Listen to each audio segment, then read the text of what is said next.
دا کړي پکوړه به تاسو ډېر جوړ کړي دي شملو لونډ چې ورته وایي که نه، خو دا چې کومه ریسیپي زه در کوم دومره اسانه ده، دومره اسانه که نه چې مخکې به چې مونږ کلي کې یو که نه نو هلته خو به شملې ډېرې زیاتې وي، نو مونږ به هغې نه دا زر زر جوړ کړو همدغه شانتې ساده طریقې باندې. لکه یو پیاز ما چوپ کړی دی غوړو کې واچولو، هغه ټایم به م چوپ کول نه، همدغسې به م راچول لږ شانتې غوړو کې، او 2 ټماټر اوږه ادرک او شین مرچکې د دې به ورته پیسټ جوړ کړو.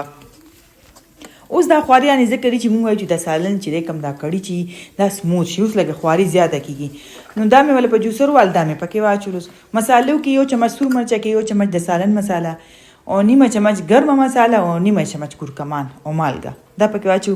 مسالې مې پکې ځکه زیاتې واچولې چې ما ماسته چې دي که نه هغه د کیلو نه لږ کم دي. تاسو د 1/2 کیلو ماستو نه 6 کسانو 9 کسانو دپاره دا کړي جوړولی شئ. خرچه پې څه خاص زیاته نه راځي، بس ماسته جوسر ته واچوئ او دې سره به 1 ګیلاس اوبه واچو. داسې ووایي چې دا ماسته چې دا پوره کیلو نه دي، لکه داسې وایي چې 3 پاوه به وي، نو دې کې ما 1 ګیلاس اوبه واچولو. اوس نور په حساب تاسو زه زیات هم پکې اچولی شي، دلته 2 ګیلاس اوبه هم پکې اچېږي، خو جوسر کې زه هم نه، او 3 چمچ مې پکې بیسن واچولو ښه ډکې ډکې، چې ولې ټینګوالی به پې ورکړو. بس امې جوسر پې راته وکړو، دې خو مساله سره شوه، ټماټرو ته وګورئ دا هر څه ښه ښکلې سره شوه. اوس په دې کې مونږ هغه دغه شملې واچو، د بیسن والا شملې دا مې پکې واچولې. اوس به پکې 1 ګیلاس اوبه مر سره واچو. تاسې پکې اوبه زیاتې مچولی شي، کمې مچولی شي، کټینګ غواړئ، خو لکه 1/2 کیلو ماستو کې چې دی تاسو 2 ګیلاس اوبه واچوئ، نو ستاسو کړي چې داسې یو 8 منټه وخوټ کېږي ایله به برابره شي.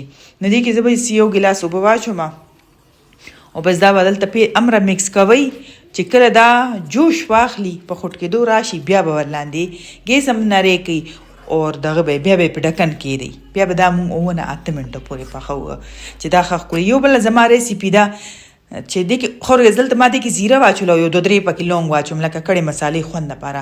ښه زما یو بله د کړي ریسیپي ده، هغې کې دننه زه شملو کې زه سور شوی پیاز، ټماټر، اوږه، ادرک او هم په جوسر کې بیا پکې ماستم واچوم، بیسن واچوم، بیا زه داسې کړي باندې کړم.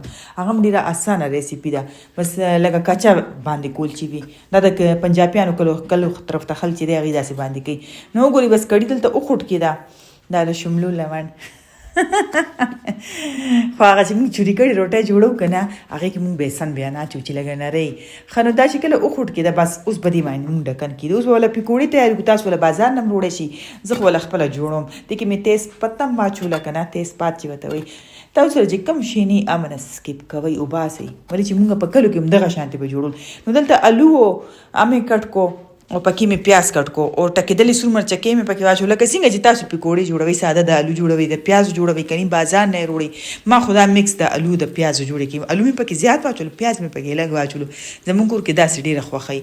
او ټکېدلې سور مرچکې شو، او پکې لږ شانتې دغه واچوئ اجواین، دغه سپرکې، دا پکوړو کې ډېره زیاته مزه کوي. بس چې پکوړې سرې شوې نو بس تاسو کار وشو. کړي جوړول دونه ګران نه ده چې څونه دا پکوړې ولې پخول ماته ګران ښکاري. بس دلته کړي بالکل تیاره شوه، اله خوټ کېږي او زما پکوړې هم پخې شو. چې پکوړې کله یخې شي اله به پکې اچوئ، ګرمې به نه چې دا کړي داسې زر نه یخېږي، دا اوس هم ګرمه ده، خو چې کله یې خورئ داسې نه چې تاسو پکې 1 ګنټه مخکې واچوئ. خیر ما خو بیا دا سهار ناشتې کې هم راغستې او پرتې وي، هېڅ هم پرې نه کېدو، ولې چې کڼي دومره ښکلې ټینګه وه که نه چې هغې دا پکوړې ماتولې ځان کې نه، ورانولې نه، که سهار پورې هم دا کړي پرته وه چې داسې نه کې چې ړنګې کې، خو دومره مزېداره جوړه وه که نه چې د کور هر بنده وي چې داسې هره ورځ جوړوه. ما ویم نه هره ورځ نه، هفته کې مې یو ځل نشم جوړولی، چې کار یې موږ دی. او زما هغه شانتې زیاته دا خوښ هم نه ده، نو خامخا خپل ځان ته به هم ګورو، زه خپل ځان ته نه ګورم، زه اکثر د دې خوښې ته ډېره ګورم که نه. نو مزېدار کړي پکوړه تیار. تاسو یې ټرای کوئ، بیا راته خبرې وکړئ.